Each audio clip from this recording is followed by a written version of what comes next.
I want to be able to cut this up, man. I really am. I appreciate you guys reaching out to me. I'm curious how'd you even hear about us? Because we're not huge. We kind of leverage proprietary data sources Yeah. that will show us companies that essentially um, just seem interesting and Yeah. could be, you know, No shit. could Yeah. be a good outreach. So That's cool. And when we say us, we mean like our teacher. Like he uses that. yeah, He just gives us a list of like SaaS companies, or like software companies that he thinks that we could learn from, and you happen to be on the list. So, and thanks. Not everyone gives us the time and actually answers us. So we're super grateful when yeah, someone actually we does. are seriously. I've It got seems an like it'll be a good one. So I've got an interesting story behind me. So my journey's been very different than probably most SaaS companies, and so I always, I mean, I'll start with this. I'll tell you everything you want to know. I'm sure you have some questions. I wrote some notes over here of things that I would tell a young entrepreneur that might be starting up a SaaS company as well. So I have some advice. But I was a teacher for 20 years. I was a special education teacher. So I'm 51 years old, and after 20 years of a career, one of my hold on. Sorry, you're 50, yeah, going on 52 soon. dude. You look like you're No way. 31. Well, You Yeah. look like you're 35. Are if you I kidding me? if I had my beard grown out, you'd probably see. But And what are you drinking? I need some of that. Sorry, go on. That's awesome. Celsius every day. In fact, if you look, like there's a, I don't know if I can find it. There it is. The best day starts with Celsius. That sign at the top there. There we go. So my Pop it on. That's so awesome. yeah, I was a special education teacher. I'm a lacrosse guy here in the county in Maryland where I live. Do you guys know lacrosse out there? They got some good lacrosse. My uncle coached here at BYU for a Yeah, little bit, so very cool. I know a little bit about it. Yeah. Yeah, so Yeah, I I have a coached. buddy on the lacrosse team at UVU. Yeah, So well, I coached. I coached. I'm still coaching. This is my 20th year, and I coached a high school team. The guy was a roofer by trade. My main industry that I work in is the roofing and exterior remodeling industry. And the guy that hired me as the first ever employee to Project Map It in 2018 March owned his own roofing company, but he was one of my lacrosse players. So I saw him on two ends of the county, like after not seeing him for 14 years. I was in a grocery store. He's like, "Hey, coach." I'm like, "Hey, what's up?" And then literally 7 days later, I saw him on the other end of the county in a grocery store, like 30 minutes away. Literally 7 days later, he's like, "We need to talk." So it took him about 3 months to court me. But yeah, I left a 20-year teaching career as a special education math teacher to, I took a risk and came to work for him. At which point I was the first ever employee. But like 30 days in, he looks at me. He's like, "Hey, coach, man, this isn't working out like I thought it was. You're kind of on your own. I'm going to go back and focus on my roofing company." So my story started off with a month or two on the job, taking over the company by myself, working in a contracting industry. That's who we work with, contractors that I knew nothing about. So, I've I've I've paid penance for sure in my 8 years. I was making six figures as a teacher, and you guys probably know 401ks and stuff like that. I'd saved about $125,000 in my 401k in those 20 years, and when he decided to just make me basically run the company on my own, I I made $36,000 my first year, so I had to really dip into my 401k. So the first 5 years, it was really like it was tough, man. I mean, I had to literally. It was at a point where I was like, okay, I need to sell one more subscription to Project Map It in order to pay myself a whopping $3,000 when I was used to making $8,000. So it was real tough for a while. My 401k is completely gone. I mean, I might have $20,000 left in it, but just to make ends meet, I had to dip into that. And I mean, here we are 8 years later as a SaaS company that's sustainable, and we're not huge, but that's kind of the beginning. So sorry to kind of throw up all over you, but I just no, wanted that you to was know that's where I started from. It's been a ride. It's been a journey for sure, to say the yeah, least. that's super fascinating. What made you um, teach in special education? Uh, Beautiful.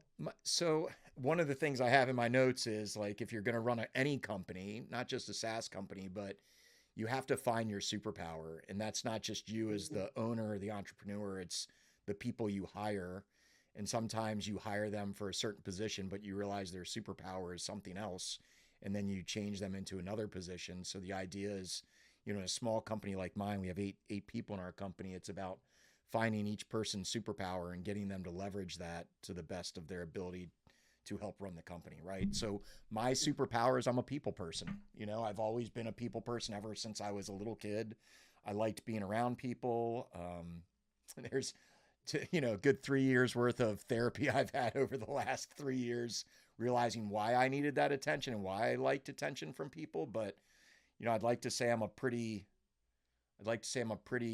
nice guy. I've made super poor decisions in my life and I've learned from them. I have an amazing wife that's kind of been there for me even through some really tough times that, I've like I said, I've made some bad decisions. Um, so yeah, I mean that's I love people. So in this position I love people and that like I sit at my computer a lot where I am, but I do travel like during certain months. So I've been all over. Like the last 2 months has been a whirlwind. I'm flying up to Syracuse, New York. I got to get up at 3:30 in the morning tomorrow morning. So in like 9 hours, I'll be up driving to the airport here in Baltimore, and I got to fly down to Atlanta to go up to Syracuse since it's such a small airport. But then I'm there for a show, and then I fly over to Minnesota literally to talk to 40 people, 40 sales reps for a big partnership of ours for 1 hour, and then I fly home that night. So I'm like in Minnesota for 5 hours, and then I'm gone. So I've been doing a lot of traveling, but I'm the guy that loves people, so I can walk into any room and be best friends with like half the people before I leave. And I mean that's why I like teaching. I liked working with kids. I liked being a motivator. I'm a lacrosse guy. I played in college. I played in high school, so I coached in high school, which was sort of my in. I wanted to coach, and because I wanted to coach, it was like, hey, if I'm a teacher, I get the best of both worlds. I'm right there with my players in the school. So Hmm. Interesting. That's super interesting. you're on mute, I think, or I can't hear I you. think you're just on mute. You're good. Don't worry. I've Okay, done that. thanks Done for that a telling me million that. times. I was gonna ask, and that's good context. So at one point, you're the player that you started the business with you, or that maybe started it before. He bails. This is not working out. What made you want to stay instead of bailing with him? Like, I'm going with you. I'm done with this. So I like that question. That's a really good question, and it's a really easy answer. I had nothing else to do, right? Like part of the reason I took the job was my kids were young. It allowed me flexible hours. I could work from home. My kids were like I think 9 and 8 at the time, so it was nice in that respect. But like I could not go back into teaching. Like it wasn't a thing that I was going to do, and I literally had nothing else. So it was because out of necessity to stay at a job where I was getting paid donkey crap, like I was getting paid nothing, or go try to find another job that I would be miserable at. And I think it also comes back to the fact that I'm a competitive person, right? I'm stubborn. I want to win. I did not like the idea of not being able to be successful in something that we started. Um, and I understood why the previous owner did what he did. Like, he had to make a living that he was used to. As a roofer, you make a lot of money, right? And so to take on this job and still run his roofing company was tough for him. So I understand why he had to do it because he had to make ends meet as well, and he lived a certain lifestyle. And so yeah, it was literally out of necessity. There was nothing else I could do at that point. I mean, we had Hmm. times where he was ready. I mean, it was probably like 3 or 4 or 5 times within like from 2018 to 2020. He's like, "Hey, Steve, we need to close down shop," and I'm like, "You can't, man. I have nothing else to do. I have nothing else to go to." So it was out of like life necessities. But then as things started progressing in 2020 was kind of like our first break where a big supply company decided to take us on as a budding SaaS company. um, And quite honestly, at that point, I finally got the taste of success. And by success, it's not measured in I was making a lot of money, but success was like, here, this multi-billion-dollar company sees something in this tiny little company that, like, at the time probably had maybe 75 customers. Um, and so at that point, it became like, well, shit, I can do this. I really enjoy this. I'm passionate about this. And then by then, like, in those 2 years, I was working with our development team to make the product better. So the product became more my vision, right? Because it was this. And as I start talking to customers, they say, hey, we would really love it if the software did this or this or this. So I started really listening to the customers, our customer base. We still really listen to our customer base. And we started evolving the product. So now, then it becomes like then it becomes a pride thing. It's like, man, I've helped build something. And then you start hiring people. Like I hired a person in 2021, and then I hired a couple more in 2022 and 23. And by now, we're not huge, but we're up to 7 people. And, now it's managing a group of people, and 7 doesn't seem like a lot, but, when you're used to doing something totally by yourself all the time, like I was selling, I was onboarding, I was posting to Facebook, I was everything, right? And then when you start hiring people to sell or to onboard, be a customer success manager, things like that, you have to give up control, which is not very easy. And so I learned from my own employees, hey, Steve, let's, give us some leeway, give us a little more control. And I feel like I feel like it was hard at first, but when I did, it ended up, we're now in this growth mindset mode where, like, I think it's over here. These are our core values: team culture, customer, what does that say? Customer centric. We really want to be really good to our customers. Growth mindset and gratitude. So when we have team meetings and stuff like that, we really want to make sure we hit on at least one of those core values every time. But growth mindset was one of my notes, guys. Like, if I could give any of the people in your class just some insight that I feel has worked for us is, like, as a teacher, there are a lot of teachers that don't like to grow in their position. It's like, here's my lesson, and I'm going to use the same damn lesson for the next 30 years. I was never like that. My wife is a teacher. We were never like that. It's like, hey, what's new and cool that we can infuse into our classrooms? It's the same thing, and I brought that to this team where it's like, look, man, I'm going to hire you. Like, I hired one of my lacrosse players I coached for 7 years, Pat Martinick. The kid is amazing. And when he was, I saw him in the area, I knew he needed a job, and I'm like, dude, I mean, he was one of the hardest workers as a lacrosse player. So I was like, I'll hire you in a heartbeat. And this guy, like, he wasn't great at first, but and he would be scared to make mistakes, right? And like in our company, we try really hard to have a culture where it's like, you're gonna make mistakes, and that's totally fine, dude. Like, at the end of the day, if you make the same mistake 3 or 4 times, something's wrong. You're not working hard enough or trying to learn enough. But you're gonna make mistakes. I make mistakes. We're dealing with something right now that I'm willing to share if you guys wanted. But like the idea is, like, don't be afraid of making a mistake. Let's just grow from it, learn from it, and become better. Yeah. Gotcha. Makes sense. So you said you would be willing to share, like, was it a mistake you said? I'd love to hear about that. I'm sure Yeah. there's something to learn from it. Yeah. So, like, I hired a lady who's my number 2. If I died tonight, she could handle the company, right? She wouldn't do it as good as I am, but I've always been taught, like, if you can get your employees to be 80, 70% as good as you are, then you're doing the right thing, right? You're doing well. I know that not everybody's going to have my personality and can do it the way I do it. I mean, I'm passionate about it because it's my company. But, like, I'd say, man, it was like a couple years ago, I said, look, if we hire another sales rep, you're going to get 5% of everything they sell, because you're going to manage them and you're going to be the sales manager. So not only will you get your commission, but you'll get their commission as well. And then if we hire another person, maybe you won't get as much commission, but you'll get maybe a little less than 5%, but you'll still always be earning off of others. And that was a mistake, right? Like, I didn't know what I was talking about 2 years ago. I mean, I wasn't saying it just to, like, blow smoke up her ass or, like, make her feel like she was going to be rich or whatever. I honestly, at the time, felt like that's the way it was. Like, that's how it worked. So we've hired another sales rep, right? About 6 months ago, 5 months ago. And she trained him and she did a great job. It took it was Pat who moved from customer success to sales. So he moved into a sales position, and she trained him for like 4 or 5 months, and she was getting 5% of everything that he was selling. But like Pat is 100% independent now. He doesn't need her help. She doesn't help him as much on anything. She is my operations manager. So if anybody has a question, they can ask her. That's her job. I mean, her base salary is more than others because of that, because she's in a higher position. But I had a conversation with her recently, and it's like, hey man, I don't think it's fair that you're getting 5% of everything Pat sells.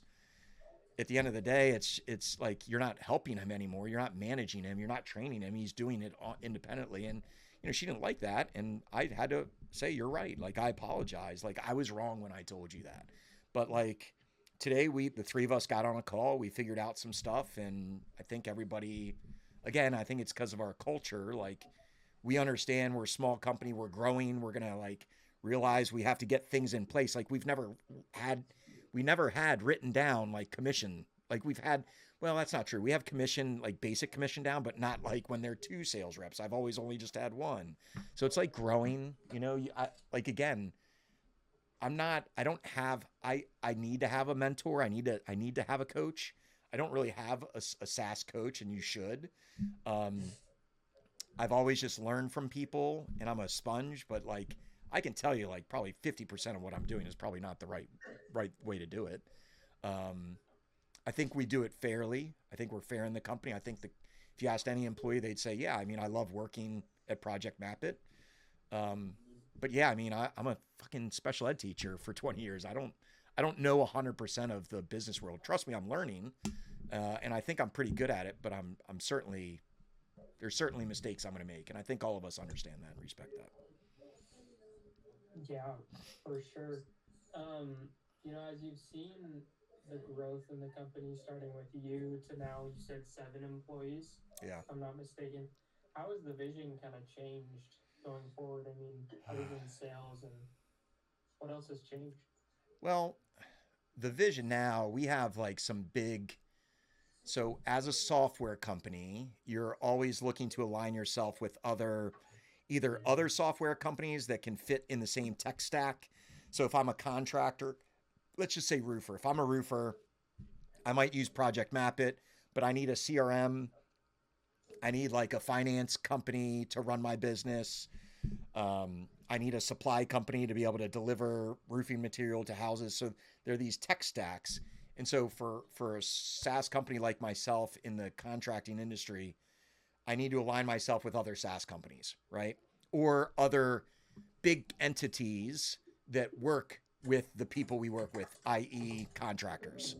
So we have relationships with 4 big, huge, multi-billion-dollar companies. 3 are supply companies. They're the 3 biggest supply companies in the United States, where my company is integrated with their companies.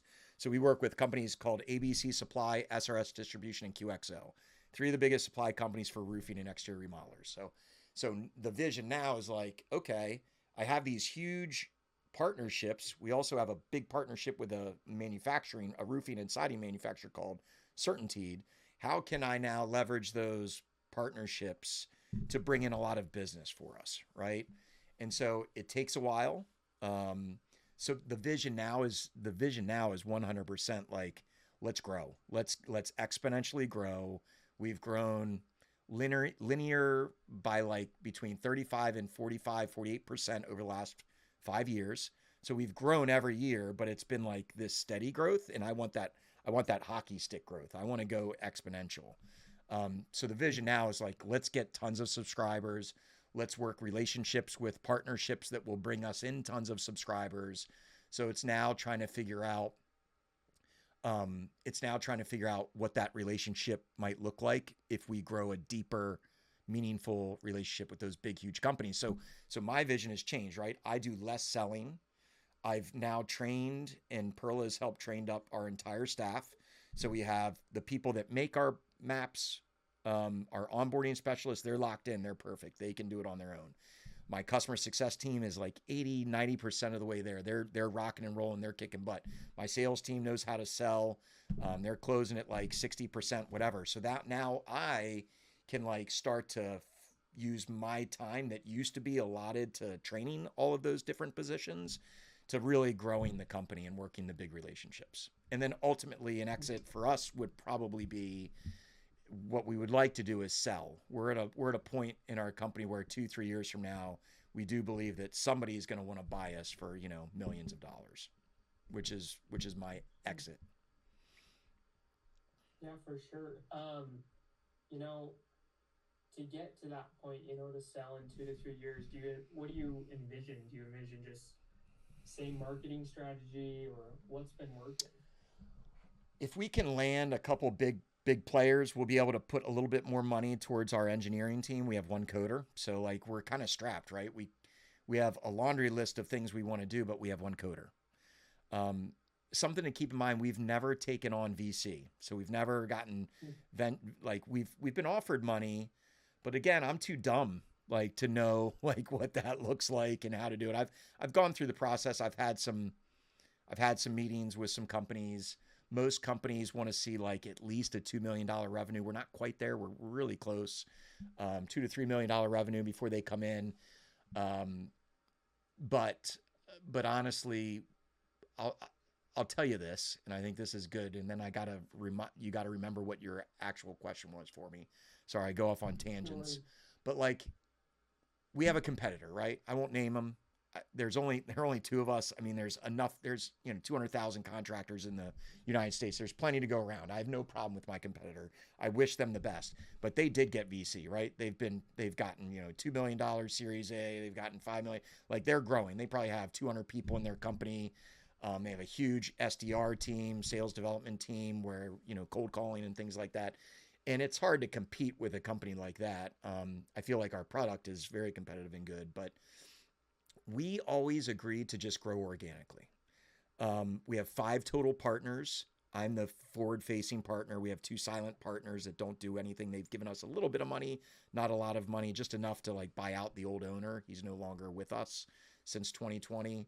And then we have a coder that works for us. Anyway, long story short, we decided, let's just grow slowly and organically. And I will tell you what I have found is the pro. And the pro is when you grow organically and slowly at a pace that you can manage, it allows you to get processes in place, but it also allows you to really listen to your contractors, right? We don't have 2,500 contractors or 4,000 contractors. I kind of wish we did. I'm not going to lie, but we've got, 700. And with our contractor base, we're able to really have good relationships with almost all of them. They know that they can call us up and talk to us and say, hey man, do you think this would be one really cool function if you could add this to Project Map? It's functionality and things like that. So we're very close to our customers, which I think has helped. So back to your original question, which was what? Sorry. You answered it. And then the second kind of follow-up question was what's been working and what's been going right, but you kind of answered that as well. So the end goal for I think the end goal for a software company, a SaaS company like ourselves, is to be able to onboard as many people as you can with as little. I hate saying this, and I think I might be wrong. I don't particularly like saying it out loud, but it would be great for me to be able to onboard 500 people at a time, instead of one person at a time, right? Because when you do that, you're going real slow, right? It's I think we sold 250 subscriptions last year, 200 the year before, 150 the year before, that kind of thing. But if we get to a point where we can offer the same customer service, the same understanding of how to leverage our product is leveraged in sales for a roofing company, a contracting company. We have landscapers, painters, we have everybody, but roofing's our number one. But if you can if I could onboard 500 people, but still train them up to leverage our software the same way we would do one at a time, that would be ideal, right? So that's kind of where we're at a stage there. It's okay, if this supply company is willing to do a pilot program, which I'm working on now, of they're going to subsidize 200 subscribers to us. I mean, we're going to have to be able to onboard those 200. And I feel like we're at a point where we can, you know what I mean? So there's that. And then to sell, there's something called EBITDA that you guys probably, have you ever heard of EBITDA? Yeah. Yeah. You probably know what the hell EBITDA is more than I know what EBITDA is, but you need to have a good EBITDA. We're a 5 to 6x company. However, could I Could I land a couple big deals that could make us a 10 or even 20x possibly when we sell? So that's the goal right now. In our space, sometimes they look at EBITDA and sometimes they don't. They just look at revenue and they're like, hey, this is a company we really want. Let's just look at their revenue and then let's give them 6x if they really wanted us. Or they might say, look, we're only looking at your EBITDA. Let's make sure that the EBITDA is where it needs to be. So That's exciting. That's super exciting. Our teachers they're like former SaaS CEOs, and yeah, right now some of them are investors. yeah. Would it be helpful to like get you in touch with one of them, do you think? I, they they call me all the time. I like Oh, really? what? Yeah, I mean, one of the things I would say is like at the end of the day, I'm on LinkedIn. You could, if you got, I'm sure you guys are on LinkedIn. If you're not, you should be. Start now. But I love LinkedIn. I followed you, I think. Yeah, I mean, I love LinkedIn, right? Like, I mean, I'm no influencer by any stretch, but you know, there are like 50 to 60 to 100 people that like my posts. I mean, at the end of the day, I feel like I'm going to eventually get a lot of business off of LinkedIn because all those four entities, Certainty, QXO, ABC, SRS, they all follow me. So they're all kind of knowing who we are. So we're just building relationships there. But Cool. I get messages all the time from investors, and I always say the same thing. I'm like, thank you so much. I appreciate it. To be honest with you, we're not at a point where you would see us as a company that you would want to invest in yet. We're 1.3 million. I know that you're probably looking at 2 million or more. You know, we have 650 customers. I know you're probably looking for a few more than that. And then they usually write back, thank you for your transparency, which is one of my, like, if we're ending soon here, I want to make sure I wrote some notes. And I think one thing that's really helped our company, and I think will continue to help our company build huge relationships with big companies, is being transparent, right? If you're a startup company and you have 15 subscribers, don't try to make it seem like you have 500. That is what's worked for me. Your professor might say he's totally wrong, and your professor might be right.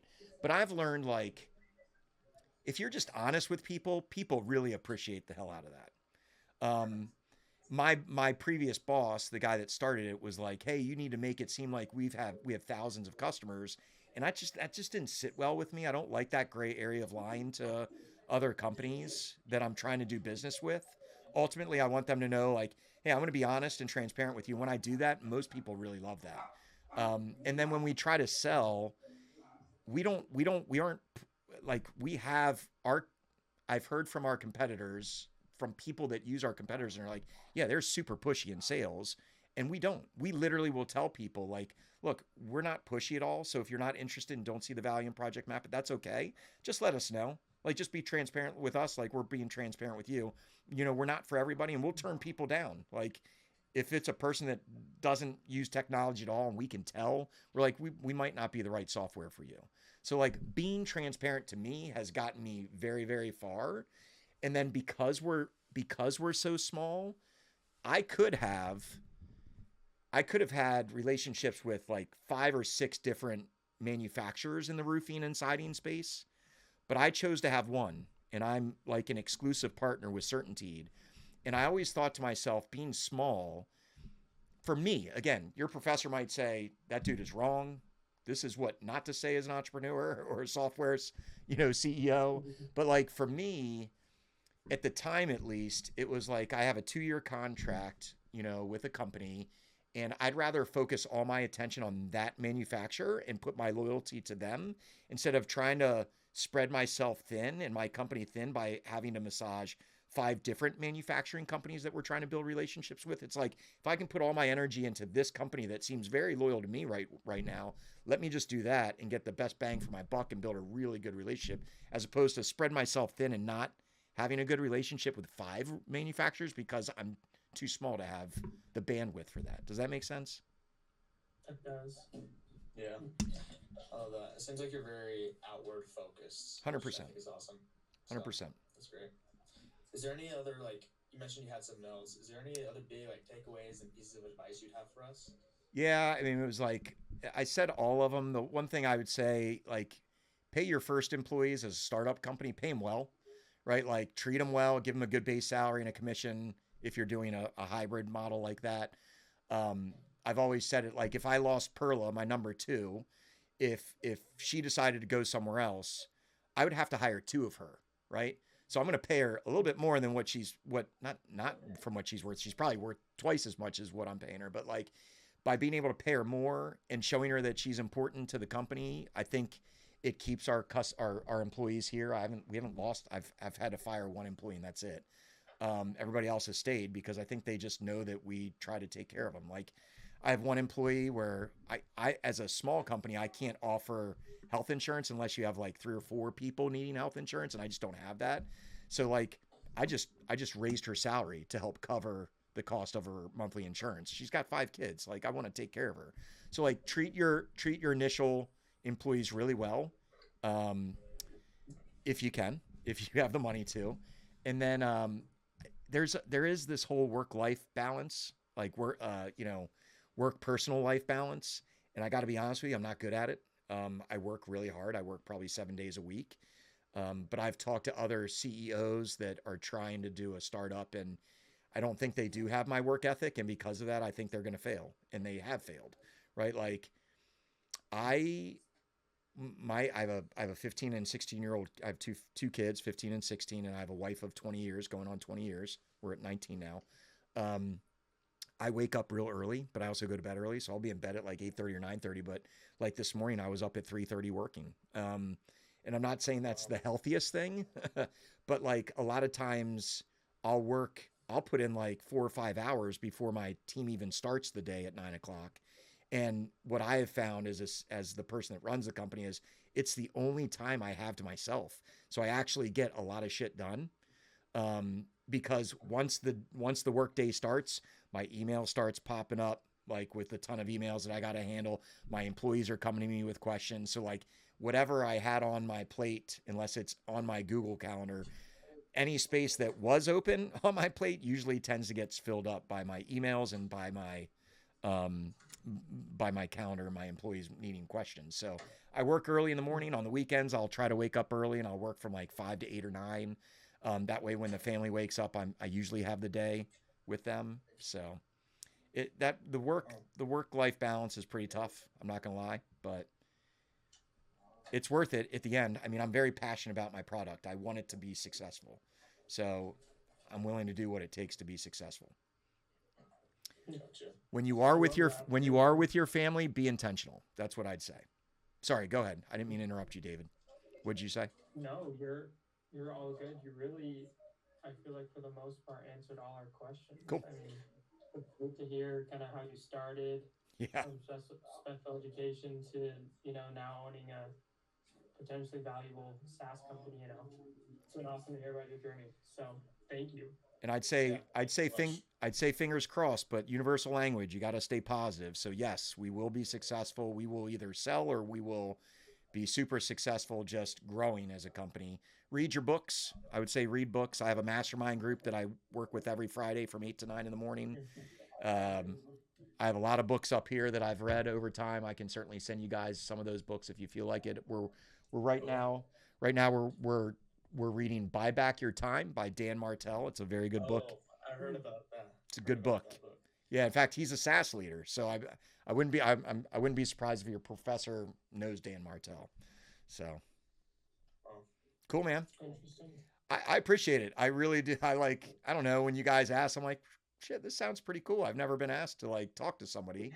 I've been to shows before and I had young guys like you that came up to me after I presented. They're like, dude, man, you just hit it where it needed to hit in my head. And can you be a mentor of mine? And they text me still and stuff like that. It's pretty cool. And they're like roofers. Like, I don't know everything about roofing at all, but I just appreciate the opportunity. I had a Baltimore magazine call me and ask for a article. So like things are happening for us. I mean, the brand recognition is getting there. I'm excited.